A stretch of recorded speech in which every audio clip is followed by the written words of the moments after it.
প্ৰথম সংবাদলৈ স্বাগতম ষ্টুডিঅত মই পাপৰিয়াৰ প্ৰথমটো খবৰ আজিৰ পৰা খুলিব ৰাজ্যৰ সকলো চৰকাৰী কাৰ্যালয়ত উপস্থিত থাকিব লাগিব উপায়ুক্ত আৰু শীৰ্ষ আমোলাসকল উপস্থিত থাকিব লাগিব এডিসি পৰ্যায়ৰ সকলো বিষয়া তৃতীয় আৰু চতুৰ্থ বৰ্গৰ প্ৰয়োজনীয় কৰ্মচাৰী 30% উপস্থিত থাকিব লাগিব উপসচিবৰ আমোলৰ উৰ্ধৰ উপস্থিতি 100% বাঞ্ছনীয় সকলো চৰকাৰী কাৰ্যালয় খোলা থকাৰ বিপৰীতে বন্ধ থাকিব বিদ্যালয় মহাবিদ্যালয় আৰু ব্যক্তিগত প্ৰতিষ্ঠান সংবাদ মেল যোগে জনালে মুখ্য সচিব সঞ্জয় কৃষ্ণই সচিবালয় কৰ্মচাৰীলৈ কৰা হৈছে বাছৰ ব্যৱস্থা 3 মেলৈ কোনো লোক প্ৰৱেশ কৰিব নোৱাৰিব জনতা ভৱনত সামাজিক দূৰত্ব আৰু মাস্ক পিন্ধাটো বাধ্যতামূলক কৃষি কাৰ্যত থাকিব কোনো বাধা উপায়ুক্তৰ অনুমতিত চলিব বিভিন্ন উদ্যোগ খাদ্য প্ৰস্তুতকৰণ গোশালাৰ কাম চলিব 230টা খাদ্য প্ৰস্তুতকৰণ উদ্যোগ খোলাৰ নিৰ্দেশ জলসিঞ্চন ব্যৱস্থাত কোনো বাধা নাথাকিব চাহ উদ্যোগ খোলা হ'ব ওৱেৰ হাউছৰ ক্ষেত্ৰতো বাধা নাথাকিব পুখুৰীত মাছও ধৰিব পাৰিব ৰাজ্যৰ বিভিন্ন প্ৰান্তত আবদ্ধ শ্ৰমিকক ঘৰলৈ যাবলৈ এদিনৰ অনুমতি দিয়া হৈছে সপ্তাহত 3 দিনত 3 ঘণ্টাৰ বাবে খুলিব কিতাপৰ বিপণী আন্তঃৰাজ্যিক শ্ৰমিক অহাৰ কোনো অনুমতি দিয়া হোৱা নাই তলাবন্ধ উলংঘা কৰিলে আৰক্ষী কঠোৰ হ'ব আৰু 5 জনতকৈ অধিক লোক একত্ৰিত হ'ব নোৱাৰিব ৰাজহুৱা স্থানত থু পেলোৱাটো আইনমতে দণ্ডনীয় হ'ব গুটখা পান মছলা সেৱনত নিষিদ্ধ দুচকীয়া বাহনত এজনহে উঠিব পাৰিব চাৰিচকীয়া বাহনত ড্ৰাইভাৰৰ উপৰিও এজনকহে অনুমতি প্ৰদান কৰা হ'ব ৰাজপথলৈ ওলোৱা সকলে দিব লাগিব সঠিক তথ্য পৰিচয় পত্ৰ বিহীন লোক ৰাজপথলৈ ওলাব নোৱাৰিব মালবাহী ট্ৰাকত ড্ৰাইভাৰৰ সৈতে থাকিব পাৰিব এজন কৰ্মচাৰী স্বাস্থ্য সেৱাৰে জড়িতৰ ক্ষেত্ৰত বিশেষ নিৰ্দেশনা স্বাস্থ্য সেৱাৰে জড়িতক বাধা দিব নোৱাৰিব আৰক্ষীয়ে তেনে লোকক বাধা দিলে আৰক্ষীৰ বিৰুদ্ধে লোৱা হ'ব কঠোৰ ব্যৱস্থা লকডাউনৰ ক্ষেত্ৰত যিখিনি ষ্ট্ৰিক্ট মেজাৰ্ছ আমি লোৱা আছে সেইখিনি কণ্টিনিউ কৰিব লাগিব তাৰ মাজত গভৰ্ণমেণ্ট অফ ইণ্ডিয়া কিছুমান ৰিলেক্সেশ্যন কৰিছে প্ৰাইভেট অৰ্গেনাইজেশ্যনছ প্ৰাইভেট এষ্টাব্লিছমেণ্ট মল এইবিলাক সকলো বন্ধ থাকিব যে 21 তাৰিখৰ পৰা এনে 20 তাৰিখৰ পৰা কিন্তু আমাৰ ইয়াত আজি যিহেতু ষ্টেট হলিডে আছিলে সেইকাৰণে 21 তাৰিখৰ পৰা আমাৰ অফিচবিলাক খোল খাব ছেক্ৰেটেৰিয়েটৰ ক্ষেত্ৰত deputy secretary and above deputy secretary joint secretary additional secretary and above যিমান অফিচাৰ্ছ আছে সকলো অফিচাৰ কম্পালচৰিলি তেওঁলোকে অফিচলৈ আহিব কালিৰ পৰা গ্ৰেড 3 আৰু গ্ৰেড 4ৰ ক্ষেত্ৰত আমি এইটো কওঁ যে ডিপাৰ্টমেণ্টেল হেডে তেওঁলোকৰ কাৰণে ৰোষ্টাৰ বনাব আৰু ৰোষ্টাৰৰ ক্ষেত্ৰত যিসকলৰ প্ৰয়োজন তেওঁলোকক অহাৰ কাৰণে নিৰ্দেশ দিব আৰু তেওঁলোকে অফিচলৈ আহিব কিন্তু maximum 30% at one time বিভিন্ন জেগাৰ পৰা বিভিন্ন পইণ্টৰ পৰা ASTC বাছ অৰ্গেনাইজ কৰা হৈছে আমাৰ ছেক্ৰেটেৰিয়েট এডমিনিষ্ট্ৰেশ্যন ফালৰ পৰা এৰেঞ্জ কৰা হৈছে আৰু তেওঁলোকে সেই বাছত আহিব অন্ততঃ 3 মেলৈকে কোনো ধৰণৰ ভিজিটৰ ছেক্ৰেটেৰিয়েট বা কোনো ডাইৰেক্টৰেটত অহাটো আমি নিবিচাৰোঁ সকলো বিষয়াই আইডেণ্টি কাৰ্ড লৈ আহিব কাৰণ আমি নিবিচাৰোঁ যে কোনোবাই অফিচাৰৰ নামত তেওঁলোকে মিছইউজ কৰক ডিপাৰ্টমেণ্টক আমি এডভাইজৰী অলৰেডি দিছোঁ যে সকলোৱে মাস্ক পিন্ধি থাকিব লাগিব এগ্ৰিকালচাৰ আৰু এগ্ৰিকালচাৰ ৰিলেটেড যিমান ৰুৰেল ইকনমিৰ লগত জড়িত কাম আছে সেইবিলাকৰ ক্ষেত্ৰত আমি বাধা নাৰাখোঁ সেই এগ্ৰিকালচাৰ ৰিলেটেড যিকোনো বস্তু তেওঁলোকে কাম কৰিব পাৰিব কিন্তু ছ'চিয়েল ডিষ্টেঞ্চ আৰু হাইজেনিক কণ্ডিশ্যন মেইনটেইন কৰিব লাগিব ইণ্ডাষ্ট্ৰিয়েল যিবিলাক আছে ফুড প্ৰচেছিং ইণ্ডাষ্ট্ৰিয়ে হওক essential goods drugs medical services continuous production units IT hardware packaging materials যিবিলাকৰ জড়িত আছে jute industry manufacturing distribution retail of fertilisers pesticides and seeds এইবিলাক ইণ্ডাষ্ট্ৰিৰ ক্ষেত্ৰত আমি কৈছোঁ যে ইণ্ডাষ্ট্ৰি অৰ্গেনাইজেশ্যনবিলাকে তেওঁলোকে কাম আৰম্ভ কৰিব পাৰিব immediately all health related services সেইটো এপ্ৰুভ কৰা এলাউ কৰা হৈছে including ambulance making government of ইণ্ডিয়াই কিছুদিনৰ আগতে ফিচিঙৰ ক্ষেত্ৰত এলাউ কৰিছিলে but that was only marine fishing কিন্তু এতিয়া ইনলেণ্ড ফিচিং আমাৰ যিটো পুখুৰীৰ মাছৰ ক্ষেত্ৰতো তেওঁলোকে সেইটো এপ্ৰুভ কৰি দিছে সেইকাৰণে কোনো প্ৰব্লেম থাকিব নালাগে এতিয়া গাখীৰৰ ক্ষেত্ৰত পুৰা সম্পূৰ্ণ ছাপ্লাই চেইন আৰু মিল্ক প্ৰডাক্টৰ ক্ষেত্ৰত কোনো ধৰণৰ বাধা থাকিব নালাগে ইটাৰ ভাটাৰ ক্ষেত্ৰত এটা গভৰ্ণমেণ্টে এপ্ৰুভ কৰিছে যে ইটাৰ ভাটাত আমি যিখিনি কাম আছে কাৰণ এতিয়া ছিজনটো আহিছে বৰষুণ অহাৰ লগে লগে ইটাৰ ভাটাৰ হেৰিটো বন্ধ হৈ যাব কাম বন্ধ হৈ যাব কিন্তু যিখিনি কাম ইনকমপ্লিট হৈ আছে সেই কামখিনি কমপ্লিট কৰিবৰ কাৰণে তেওঁলোকক এলাউ কৰা হৈছে লখিমপুৰৰ মানুহ হয়তো বৰপেটাৰ ফালে বঙাইগাঁৱৰ ফালে সোমাই আছে এনেকুৱা ধৰণৰ প্ৰব্লেম আছে সেই প্ৰব্লেমটো ছল্ভ হ'বৰ কাৰণে আমি 20 তাৰিখৰ পিছত এদিনৰ কাৰণে প্ৰিফাৰেবলি এদিনৰ কাৰণে সেই মানুহবিলাকক নিজৰ ঘৰলৈ লৈ লকডাউন এনফৰ্চমেণ্ট আৰু কোভিড-19 নিয়ন্ত্ৰণৰ কাৰণে অতিকৈ গুৰুত্বপূৰ্ণ বুলি চৰকাৰে বিবেচনা কৰিছে সেইকেইটা হ'ল মাস্ক পিন্ধা, মুখত কভাৰটো লগোৱা, যিকোনো পাব্লিক প্লেচেছৰ ইনচাৰ্জ যিসকল থাকে, ৱৰ্ক প্লেচৰ ইনচাৰ্জ যিসকল থাকে, ট্ৰান্সপৰ্টৰ যিসকল ইনচাৰ্জ থাকে, তেওঁলোকৰ কৰ্তব্য হ'ব এতিয়া যিখিনি এক্সেম্পটেড কেটেগৰিজ আছে, সমুদায় এক্সেম্পটেড কেটেগৰিজৰ যিজন ইনচাৰ্জ থাকে তেওঁলোকৰ কৰ্তব্য এই নেশ্যনেল ডাইৰেক্টিভৰ যিটো গাইডলাইনছৰ নেশ্যনেল ডাইৰেক্টিভ তাৰ মৰ্মে তেওঁলোক দায়িত্বশীল হ'ব যিটো জেগাতে তেওঁ কৰ্মখিনি ৰূপায়ণ কৰিব সেই জেগাতে ছ'চিয়েল ডিষ্টেন্সিং কৰিবৰ কাৰণে তেওঁ দায়বদ্ধ থাকিব। অৰ্থাৎ আমাৰ চৰকাৰী বিষয়াসকল বা যিকোনো ধৰণৰ এছেঞ্চিয়েল গুডছ এণ্ড ছাৰ্ভিচেছ যিসকলে ডিষ্ট্ৰিবিউট কৰিব, কিবা বেনিফিচিয়াৰীক কিবা বিতৰণ কৰিব, এনেকুৱা যিখিনি সংশ্লিষ্ট কৰ্তৃপক্ষ তেওঁলোকৰ কৰ্তব্য হ'ব তেওঁলোকে ছ'চিয়েল ডিষ্টেন্সিংটো তাতে এৰেঞ্জ কৰিব। অৰ্থাৎ ফিছফেডে যদি মাছৰ এটা বজাৰ সাজু কৰে, ফিছফেডৰ অফিচিয়েল দায়ী থাকিব তাত ছ'চিয়েল ডিষ্টেন্সিং কৰিবৰ কাৰণে। কিন্তু আৰু তেওঁলোকে সুবিধাৰ কাৰণে স্থানীয় পুলিচক খবৰটো দিলে আমাৰ সুবিধা হয়, আমিও যাতে তেওঁলোকক সহায় কৰিব পাৰোঁ। সদাশয় ৰাইজকো অনুৰোধ কৰিম, ছ'চিয়েল ডিষ্টেন্সিংটো যদি তেখেতলোকে নিজৰ দায়িত্ব বুলি নলৈ ক'ৰবাত ডাঙৰকৈ গ্ৰাউণ্ডিং কৰে, একগোট হয়, তেতিয়াহ'লে তেওঁলোক কিন্তু অকণমান পুলিচৰ ৰোষত পৰিব পাৰে আৰু সেইটো হ'লে তেওঁলোকৰো অপকাৰ হ'ব। কোনেও 5 জনতকৈ মানুহ গোট খাবলৈ নিদিব একেটা জেগাতে। বিয়া বাৰু আৰু অন্ত্যেষ্টিক্ৰিয়া ইত্যাদি কামখিনি স্থানীয় প্ৰশাসনে ৰেগুলেট কৰা মতে হ'ব। পাব্লিক প্লেচত থুই পেলোৱাটো এটা গুৰুতৰ অপৰাধ হিচাপে গণ্য কৰা হ'ব আৰু strict ban on liquor, gutka, tobacco etcetera এইকেইটাত বেন লগোৱা হৈছে। এতিয়া তাৰোপৰি যেতিয়া মানুহ ঘূৰিব বিশেষ কামত, ইমাৰ্জেঞ্চি কামত, চিকিৎসাৰ কথা লৈ পেলাই, তেতিয়াহ'লে এখন মটৰচাইকেল বা দুচকীয়া বাহনত কেৱল এজনহে উঠিব পাৰিব, অৰ্থাৎ পিলিয়ন ৰাইডিং বেন। 4চকীয়া গাড়ীটো ড্ৰাইভাৰজনৰ উপৰিও কেৱল এজন ব্যক্তিয়ে তাত ভ্ৰমণ কৰিব পাৰিব, তাকো কিবা ইমাৰ্জেঞ্চি কামত, কিবা অত্যাৱশ্যকীয় কামত ওলাই আহিব পাৰিব যদিহে এইটো ফ'ল' কৰে। যদিহে স্বাস্থ্যৰ লগত জড়িত, স্বাস্থ্য বিভাগৰ কৰ্মৰ লগত জড়িত কোনো ব্যক্তি কেতিয়াবা অনাহক ক'ৰবাত পুলিচৰ মানে নহ'বলগীয়া কিবা ৰোষত পৰিবলগীয়া হয়, তেতিয়াহ'লে সেই সংশ্লিষ্ট পুলিচৰ ব্যক্তিজন দায়ী হ'ব আৰু তেওঁৰ বিৰুদ্ধে ডিপাৰ্টমেণ্টেল একশ্যন লোৱা হ'ব। Zero' tolerance on any kind of offensive activity. আৰু এয়া আছিল কিছু নতুন নীতি নিৰ্দেশনা। আৰু আজিৰ পৰা যিহেতু শিথিল হ'ব কিছু পৰিমাণে আংশিকভাৱে তলাবন্ধ, আৰু বিশেষকৈ চৰকাৰী কৰ্মচাৰীসকল আজি কাৰ্যালয়লৈ আহিব লাগিব আৰু তাৰ ক্ষেত্ৰতো যথেষ্টখিনি নিৰ্দেশনা আছে। জ্যোতিবা চক্ৰৱৰ্তী আছে ধুবুৰীত, আমি তেওঁৰ সৈতে সংযুক্ত হ'ম। ধুবুৰীত আজি কেনেধৰণৰ যি শিথিলতাৰ কথা আহি পৰিছে তাৰ প্ৰভাৱ কেনেধৰণে পৰিব বা চৰকাৰী কাৰ্যালয়সমূহৰ কি কি খবৰ আছে সেয়া আমাক জ্যোতিময়ে জনাব। জ্যোতিমা। নিশ্চয়কৈ পাপৰি, আমি প্ৰথমতে এটা কথা স্পষ্ট কৰিব বিচাৰিছোঁ, ধুবুৰীৰ ক্ষেত্ৰত কিন্তু কোনো ধৰণৰ শিথিলতা নাই। কাৰণ যিহেতু এখন ৰেড জ'নৰ জিলা, যিহেতু হটস্পট জিলা, ধুবুৰীকে ধৰি অসমৰ যি 5খন জিলা আছে তেওঁলোকৰ ক্ষেত্ৰত কোনো শিথিলতা নাই। সেয়ালৈ কিন্তু কালিৰ পৰা বিভিন্ন ধৰণৰ বিভ্ৰান্তিৰ সৃষ্টি হৈছিল আৰু সেই বিভ্ৰান্তি ইতিমধ্যে দূৰ কৰিছে। ৰাতি নিশা আমি যোগাযোগ কৰিছিলোঁ, জিলা উপায়ুক্ত, অতিৰিক্ত উপায়ুক্তলৈ আমি যোগাযোগ কৰিছিলোঁ। তেওঁলোকে স্পষ্টকৈ এটা কথা কৈছে যে ধুবুৰীত যেনেধৰণে লকডাউন যিধৰণে চলি আছিল, সেই লকডাউন পৰৱৰ্তী 3 মে'লৈকে চলি থাকিব। তাৰ ভিতৰত যদি প্ৰয়োজন বোধ কৰে তেতিয়া আলোচনা মৰ্মে বা সমগ্ৰ জিলা পৰ্যায়ৰ সকলো বিষয়াবৰ্গক লৈ আলোচনা মৰ্মে সিদ্ধান্ত লোৱা হ'ব যে লকডাউন কেনেধৰণে উঠাই দিয়া হ'ব নে নহ'ব। কিন্তু এই মুহূৰ্তত এটা কথা স্পষ্ট পাপৰি যে ধুবুৰী জিলাত বৰ্তমানে যিহেতু ৰেড জ'নৰ জিলা, এখন যিহেতু ইয়াত 4জনকৈ পজিটিভ কেছ ওলাইছিল আৰু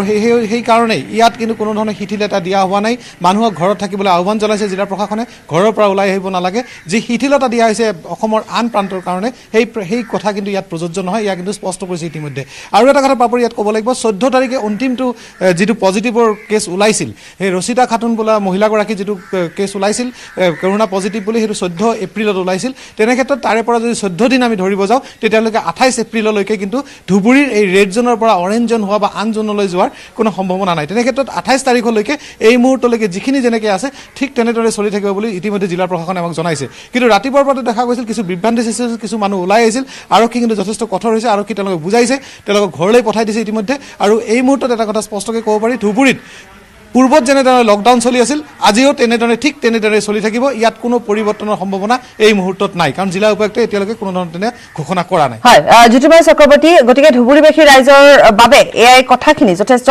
প্ৰয়োজনীয় আছিল যথেষ্ট স্পষ্টভাৱে তেওঁলোকক কোৱাটো খুবেই বেছি প্ৰয়োজনীয় কাৰণ ৰেড জোন হিচাপে যিহেতু চিহ্নিত হৈ আছে গতিকে এতিয়াও তেওঁলোকৰ বাবে সেই শিথিলতা নাই গতিকে তাত যিসমূহ কাৰ্যালয় বা চৰকাৰী কাৰ্যালয় বা অন্য যিখিনি নিৰ্দেশনা আছে তাৰ কোনো ধৰণৰ প্ৰভাৱ তাত নপৰে জ্যোতিৰ্ময় চক্ৰৱৰ্তী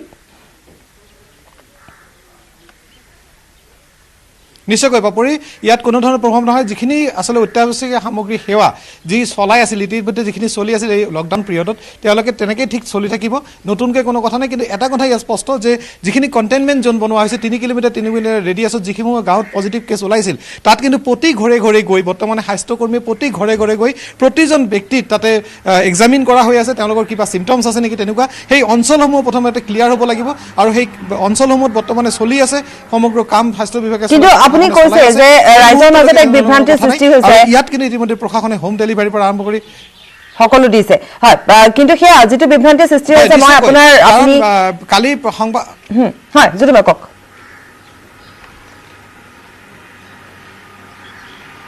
হয় কালি যেতিয়া সংবাদমেলখন হৈছিল তাৰ পিছৰ পৰা কিন্তু এটা বিভ্ৰান্তি সৃষ্টি হৈছিল যে শিথিলতা দিয়া হৈছে ছ'চিয়েল মিডিয়াত এইটো বেয়াকৈ প্ৰচাৰ হৈছিল আচলতে শিথিলতা দিয়া হৈছে কিন্তু 5খন জিলাত যে দিয়া হোৱা নাই সেয়া কিন্তু সংবাদমেলত স্পষ্টকৈ মুখ্য সচিব মহাশয়ে কৈছিল কিন্তু মানুহে আচলতে সেই বস্তুটো বুজোতে হয়তো ভুল কৰিল সেইকাৰণে হয়তো কিছু সমস্যা হৈছে কিন্তু বৰ্তমানে যিখিনি হোম ডেলিভাৰী ব্যৱস্থা আছে বা যিখিনি ঘৰলৈ দিয়া ব্যৱস্থা আছে ব্যৱস্থা অব্যাহত আছে ধুবুৰী জিলাত মানুহ ঘৰৰ পৰা ওলাব নালাগে সেই কথা স্পষ্ট কৰি দিছে জিলা প্ৰশাসনে জ্যোতিৰ্ময় চক্ৰৱৰ্তী আপোনাক ধন্যবাদ জনাইছোঁ আৰু এইখিনিতে পুনৰ এবাৰ জনাওঁ যে ৰেড জোন হিচাপে চিহ্নিত হোৱা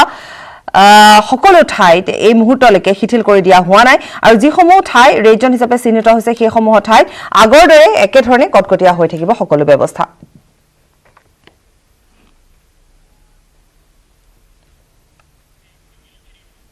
আৰু এই মুহূৰ্তত আমি হীৰকৰ সৈতে সংযুক্ত হৈছোঁ জ্যোতিৰ্ময় চক্ৰৱৰ্তী আপোনাক ধন্যবাদ জনাইছোঁ হীৰকৰ সৈতে আমি সংযুক্ত হৈছোঁ গতিকে হীৰকে আমাক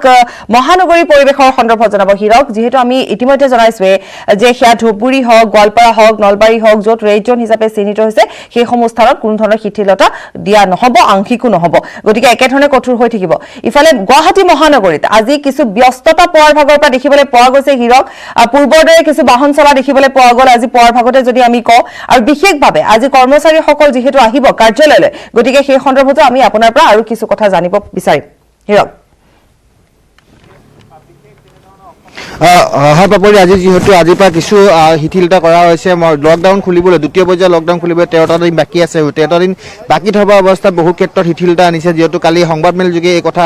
স্পষ্ট কৰিছে আৰু মই ক'ব বিচাৰিম যে পুৱাৰ ভাগৰ পৰা গুৱাহাটী মহানগৰী চাব যায় গুৱাহাটী মহানগৰী পূৰ্বতকৈ যান বাহন আজি অধিক হোৱা পৰিলক্ষিত হৈছে দীৰ্ঘদিনৰ পিছত এয়া ব্যতিক্ৰমী দৃশ্য দেখিবলৈ পোৱা গৈছে আৰু আজিৰ পৰা কৈছোঁ যে সচিবালয় খোলা থাকিব বা সকলো চৰকাৰী কাৰ্যালয় খোলা থাকিব চৰকাৰী কাৰ্যালয়সমূহত যিবোৰ ঊৰ্ধ্বতম কৰ্তৃপক্ষ আছে বা যিবোৰ বিভাগীয় প্ৰথম আৰু দ্বিতীয় বৰ্গৰ বিভাগীয় কৰ্তৃপক্ষ আছে তেওঁলোক উপস্থিত থাকিব লাগিব কিন্তু যিবোৰ তৃতীয় আৰু চতুৰ্থ বৰ্গৰ যিসকল কৰ্মচাৰী আছে সেই কৰ্মচাৰীসকলৰ বাবে ৰোষ্টাৰ প্ৰস্তুত কৰিছে আৰু তেওঁলোকৰ ন্যূনতম এটা কাৰ্যালয় চাবলৈ যায় 33% কৰ্মচাৰী থাকিব লাগিব আৰু 33% কৰ্মচাৰীয়ে এটা সময়ত 33% কৰ্মচাৰীয়ে তেওঁলোকে সকলো কাম কাজ কৰিব পাৰে এই মুহূৰ্তত যিহেতু মই অসম সচিবালয়ত উপস্থিত আছোঁ সচিবালয়ৰ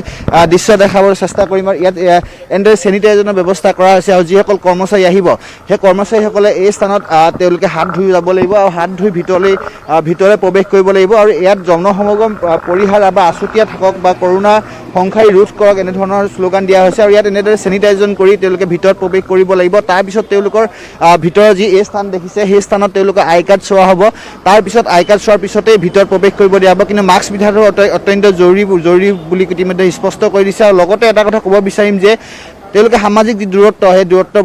বৰ্তাই ৰাখিব লাগিব আৰু এই ক্ষেত্ৰত আন যিহেতু শিথিলতা অনা হৈছে আন ক্ষেত্ৰত শিথিলতাসমূহৰ বিষয়ে মই জনাব বিচাৰিম যে যিহেতু ই কমাৰ্চ ব্যৱস্থা বা ই কমাৰ্চ অৰ্থনীতি ব্যৱস্থা আজিৰ পৰা খোলা হ'ব ঠিক একেদৰে মাছ ধৰা কাৰ্য চলি থাকিব ঠিক দুগ্ধ উৎপাদন কাৰ্য চলি থাকিব কিন্তু বাণিজ্যিক যিবোৰ প্ৰতিষ্ঠান সেই প্ৰতিষ্ঠানসমূহ বন্ধ থাকিব কিন্তু যিবোৰ অত্যাৱশ্যকীয় সামগ্ৰীৰ দোকান বা পূৰ্বৰ পৰা যিবোৰ খোলা আছিলে সেইসমূহ খোলা থাকিব লগতে বহু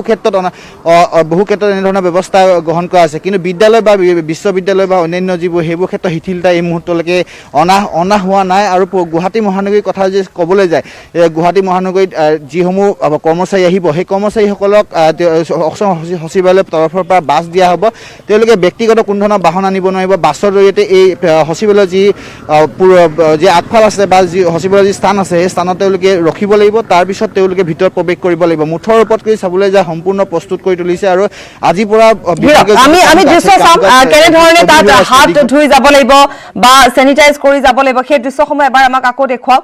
কেনেধৰণে প্ৰৱেশ পথত কাৰণ এতিয়া কৰ্মচাৰীসকল 8 বাজিছে গতিকে আৰু কিছু সময় পাছত তাত উপস্থিত হ'ব তেওঁলোকে যদি এই মুহূৰ্তত বাতৰি তেওঁলোকে চাইছে বা টেলিভিছন তেওঁলোকে চাইছে তেওঁলোকে জানিব যে প্ৰৱেশ পথত কিখিনি ব্যৱস্থা কৰি থোৱা হৈছে ইয়াত দেখিবলৈ পোৱা গৈছে তাত বেচিন ঠিক কৰা হৈছে হাত ধুইহে ভিতৰলৈ সোমাব পাৰিব হিৰক পুনৰ এবাৰ আমি আপোনাৰ জৰিয়তে চাম হয় পাপৰি মই পুনৰ দেখাৰ চেষ্টা কৰিম ইয়াত হৈছে এই বেচিং যি দেখিছে আপুনি এই বেচিঙত তেওঁলোকে হাত ধুব লাগিব ইতিমধ্যে বেচিংসমূহ চাফ চিকুণ কৰি ৰখা হৈছে আৰু ইয়াত চেনিটাইজেশ্যন কৰি সকলো যিবোৰ কৰ্মচাৰী ৰাখিব সেই সকলো কৰ্মচাৰী ইয়াত হাত ধুই তেওঁলোকে ভিতৰত প্ৰৱেশ কৰিব লাগিব আৰু তেওঁলোকৰ মাস্ক পিন্ধাটো অত্যন্ত জৰুৰী হৈ পৰিছে কাৰণ মাস্ক পিন্ধাটো অত্যন্ত তেওঁলোকে পিন্ধিব লাগিব বা জৰুৰী ইতিমধ্যে নিৰ্দেশনা জাৰি কৰিছে আৰু তাৰপিছত তেওঁলোকৰ যদি চাব যায় এই স্থানত তেওঁলোকৰ প্ৰৱেশ পত্ৰ চোৱা হ'ব আৰু প্ৰৱেশ পত্ৰ চোৱাৰ পিছতেই তেওঁলোকে প্ৰৱেশ কৰিব দিয়া হ'ব আৰু আজিৰ পৰা কৈছোঁ যে সচিবালয়ৰ সকলো কাম কাজ চলি থাকিব কেৱল তৃতীয় চতুৰ্থ বৰ্গৰ যিসকল কৰ্মচাৰী আছে সেই কৰ্মচাৰীসকলে কিছু ৰিলেক্সেশ্যন দিয়া হৈছে বা 50% উপস্থিত থাকিব লাগিব আৰু যিসকল কৰ্মচাৰী আছে তেওঁলোকে বাইদেউ দীৰ্ঘদিনৰ পিছত আজি লকডাউন খুলিছে তাৰপিছত আপোনালোকে লকডাউন মানে শিথিল কৰিছে লকডাউন তাৰপিছত আপোনালোকে আহিছে কি ক'ব এই ক্ষেত্ৰত মানে 50জনকৈ আহিব দিছে মানুহ বেছি আহিব দিয়া নাই আৰু তাতে ভিতৰত আৰু লিষ্ট বনাইছে সেই লিষ্টমতে মানুহ আহিব দিছে এজনে কিমান দিনকৈ কৰিব লাগিব যিকেইজনৰ লিষ্টত নাম আছে সেইকেইজনে কৰি থাকিব এইকেইদিনৰ ভিতৰত আৰু বেলেগ মানুহ আৰু কৰিব দিয়া নাই বহুত দিন ঘৰত আছিলে যিহেতু আজি আহিছে কেনেকুৱা লাগিছে বা কি ক'ব লাগিছে আৰু বাহিৰত ওলাই আহিলে ভাল লাগিছে বতাহ পাই বহুত দিন ভিতৰতে আছিলে আপোনালোক ভিতৰতে আছিলোঁ সেইকাৰণে আজি ওলাই আহি ভাল লাগিছে অলপমান মাল চালো কিন্তু কম ৰাস্তাটো মানুহ নাই তেওঁলোক কেনেকৈ আহিছে যিহেতু বাছ দিয়াৰ কথা আছিলে কাৰ্যালয়লৈ বাছ দিয়াৰ কথা আছিলে আমাৰ দেৰিকে দিব 8টাৰ পৰা দিব আমাৰ 7টাৰ পৰা ডিউটি সেইকাৰণে বাছ দিয়া যিহেতু কথা আছিলে বাছ দিয়া হোৱা নাই নেকি আজি দেখা নাই বাছ দিয়া 8টাৰ পৰা দিব নেকি দিয়ে যদিও আমি ৰাতিপুৱা 6:30 আহি 7টাত পাব লাগে ডিউটিত সেইকাৰণে আমি বাছ পোৱা নাই হিৰক তেওঁ ক'ৰ পৰা আহে এবাৰ সুধিব পাৰিব আৰু যিহেতু আজি এই পুৱা হয় মা 8টাৰ পৰা দিব বুলি কৈছে বাছ এইখন মই হাতীগাঁৱৰ পৰা আহিছোঁ বহুত দিনৰ মূৰত যেহেতু আহিছে কি ক'ব আচলতে ইমান ভাল লাগিছে আজি বহুত দিনৰ মূৰত ওলাই আহি পেলাই হিৰক তেওঁ হাতীগাঁৱৰ পৰা আহিছে তেওঁ খোজকাঢ়ি আহিছে গতিকে এই ক্ষেত্ৰত বাছ কেইটা বজাৰ পৰা দিব সেয়াও জানিব লগা এটা বিষয় হিৰক পৰা আহিছোঁ কিহত আহিলে খোজকাঢ়ি আহিছোঁ আৰু কি কৰিম দিয়া নাই নেকি আজি বাছ এতিয়ালৈ বৰ্তমান দিয়া নাই আৰু যোৱাত বা কি হয় আৰু গম নাপাওঁ আৰু সেইটো কথা বিভাগৰ ফালৰ পৰা কোৱা নাই নেকি বাছ দিয়াৰ কথা বা আজি ক'ত বাছ দিয়া নাই কোৱা নাই তাৰমানে এতিয়া আমি আহোঁতে খোজকাঢ়ি আমি ৰাতিপুৱা আহিব লাগে 6টা বজাতে তেতিয়া আকৌ বাছ নচলে নহয় এতিয়া দিব চাগে বাছ আৰু এটা কথা সুধিব পাৰিম দীৰ্ঘদিনৰ পিছত আজি আপোনালোকে কাৰ্যালয়লৈ আহিছে কেনেকুৱা লাগিছে আৰু কি ক'ব বহুত দিন হয়তো ঘৰৰ ভিতৰতে থাকিব বহুত দিন হ'ল ঘৰৰ ভিতৰতে আজি আহি পিনে ভাল লাগিছে আৰু সেয়ে আৰু আমাৰ কথা ধন্যবাদ থাকিলে কোনোৱে যে সকলোৱে ক'ব বিচাৰিম যে আজি যিহেতু বাছৰ ব্যৱস্থা এই মুহূৰ্তলৈকে কৰা হৈছেনে নাই এই বিষয়ে আমি জানিব পৰা নাই কিন্তু মই ক'ব বিচাৰিম যে বাছৰ ক্ষেত্ৰত যদি আপুনি প্ৰশ্ন সুধিছে পাপৰি বাছৰ ক্ষেত্ৰত যিহেতু তেওঁলোকৰ পেপাৰত বা বিভিন্ন ধৰণৰ বিজ্ঞাপন দিয়া হ'ব ক'ত কেনেকৈ বাছৰ আপোনাৰ যাত্ৰীসকল বা যিসকল লোক আছে সচিবালয়ৰ লোক আছে তেওঁলোকে ক'ত উঠিব লাগিব এনেধৰণৰ নিৰ্দেশনা জাৰি কৰিব কিন্তু এই মুহূৰ্তত দেখিছে আপোনালোকে যিসকল ইয়াত কৰ্মচাৰী আছে সেই কৰ্মচাৰীসকলে খোজকাঢ়ি দীৰ্ঘদিনৰ পিছত খোজকাঢ়ি তেওঁলোকে কাৰ্যালয়লৈ হয় আহিছে হিৰক আৰু তেওঁলোক এনেদৰে খোজকাঢ়ি আজিৰ পৰা- কাৰ্যালয়লৈ অহা হয় তেওঁলোক খোজকাঢ়ি কাৰ্যালয়লৈ আহিছে আৰু সেই কথা ওপৰতে ভিত্তি কৰি হিৰক লগা নাই নে যে বাছ যদি দিবই আছিলে বা বাছ যদি তেওঁলোকে দিবই তেতিয়াহ'লে সময় বা কোন ষ্টপেজত ৰখিব বাছখন সেই সন্দৰ্ভত এটা আগতীয়াকৈ জাননী প্ৰেৰণ কৰিব লাগিছিলে বা বাতৰি কাকতত দিব লাগিছিলে কিছু আগতীয়াকৈ হিৰক লগা নাই নে তেনেকুৱা কাৰণ তেওঁলোকে পুৱাৰ ভাগতে আহিছে ইমান দূৰ খোজকাঢ়ি আহিবলগীয়া হৈছে হয় পাপৰি এই ক্ষেত্ৰত সঁচাই চাবলৈ যায় বিভাগীয় কৰ্তৃপক্ষই ব্যৱস্থা গ্ৰহণ কৰিব লাগিছিল কিন্তু তেনে ক্ষেত্ৰত দেখিব পোৱা গৈছে যে মই যিহেতু কেইবাগৰাকী মহিলাৰ ইতিমধ্যে মন্তব্য গ্ৰহণ কৰিলে তেওঁলোকে খোজকাঢ়ি আহিছে বুলি ইতিমধ্যে কৈছে আৰু তেওঁলোকে কৈছে যে আজি তেওঁলোকে বাছৰ কোনো ধৰণৰ ব্যৱস্থা গ্ৰহণ কৰা নাই হয়তো কালিৰ পৰা বাছৰ ব্যৱস্থা গ্ৰহণ কৰা হ'ব কিন্তু আজি প্ৰথমটো দিন দীৰ্ঘদিনৰ পিছত আজি চৰকাৰী কাৰ্যালয় খোলা আছে বাছৰ ব্যৱস্থা হয়তো বা কিছু পলমকৈ বাছৰ ব্যৱস্থা কৰা হ'ব বা 8 বজাৰ পৰা কৰা হ'ব বা 9 বজাৰ পৰা কৰা হ'ব কিন্তু এই ক্ষেত্ৰত আৰু অকণমান কিছু পূৰ্বৰে পৰা জাননী প্ৰেৰণ কৰাটো যেন কিছু প্ৰয়োজনীয় আছিল কাৰণ আমি দেখিলোঁ যে 7টা বজাৰ যিটো শিফ্ট তেওঁলোকে আহিছে চাকৰিলৈ বা তেওঁলোকে কাৰ্যালয়লৈ তত কিন্তু তেওঁলোকে 6:30 বজাৰ পৰা খোজকাঢ়ি